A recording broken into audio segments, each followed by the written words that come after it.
Let's start with a picture that just doesn't add up. We're looking at a huge home, a roof absolutely covered in solar panels, and a homeowner who's staring at an electric bill that makes, well, 0 sense. Let's get into how this actually happens. And when I say covered, I mean it. This is not some little starter solar kit. We're talking about 50 panels. That's 50. You know, the first thing people usually say is, "Oh, you just didn't buy enough panels." Yeah, well, that argument dies right here. More panels did not fix this problem. And this wasn't some cheap experiment either. This was a $45,000 investment paid for up front. The whole idea was simple, right? Generate your own power and watch those crazy electricity costs just vanish. But, spoiler alert, that is not what happened. So, you've got the massive system, you've got the huge investment.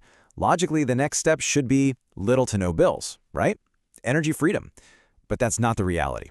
So how in the world is the annual electricity bill for this house still $8,800? Yeah. Let that sink in for a second. Almost $9,000 a year for a house that is literally a power plant. This is the exact opposite of what he paid all that money for. Something here is fundamentally broken. We're going to break down exactly how this is even possible. So if you want to understand your bills before they show up and give you a nasty surprise, you're going to want to follow along. All right, let's dive into this $45,000 contradiction. The real story isn't about the panels on the roof. It's all hidden in the fine print and the weird math of the utilities billing system. So this cost doesn't just hit you all at once. It's more like a death by 1,000 cuts. First, you've got these monthly bills that are consistently in the $550 to $600 range. Then, just for fun, at the end of the year, wham! A true-up bill for another $2,000 or more lands on your doorstep. That's how you get to that absolutely wild annual total. So, what's going on? Well, it all comes down to something called the buy-sell rate gap. And this is not a bug, it's a feature. It's how the entire system is designed, and it's where the math is just completely stacked against you. Okay, these two numbers right here, they explain everything. When this homeowner needs to pull power from the grid, you know, at night or on a cloudy day, the utility charges him 46 cents per kilowatt hour. But when his 50 panels are cranking out extra power and he sells it back to them, they only pay him 8 cents. Let that really sink in. They buy his power for pennies, and then they immediately resell that exact same power, maybe even to his next-door neighbor, at nearly 5 times the price. The electricity is made on his roof, sold for cheap, and then sold right back at a massive markup. If this is starting to make sense and you're having that aha moment, make sure you're following. I'm explaining this stuff all the time because these rules and these rates, they never stop changing. But wait, it gets even better. It's not just about the totally lopsided rates. It's also about the calendar.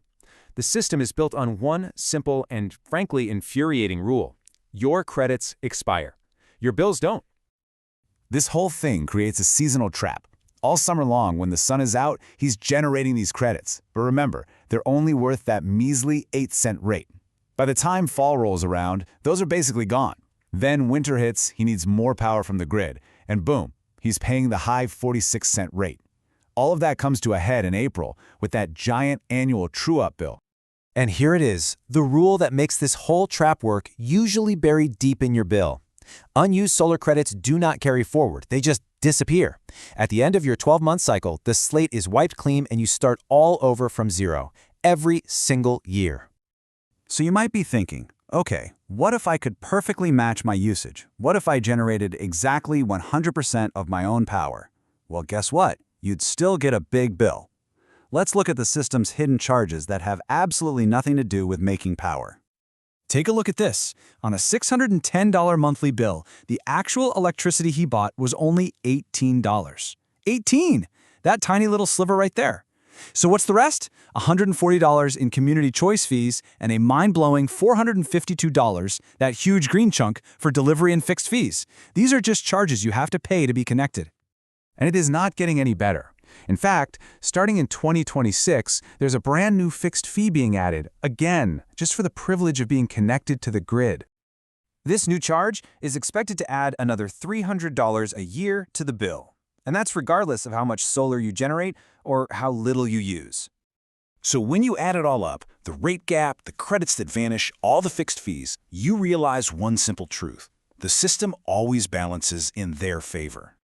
I am going to keep exposing how these systems actually work, bill by bill, rule by rule. If you want clarity instead of the marketing pitch, make sure you're following. And now I want to hear from you. Seriously. If you have solar, drop your panel count and your total annual electricity cost in the comments below. Let's all see the data and figure out just how common this story really is.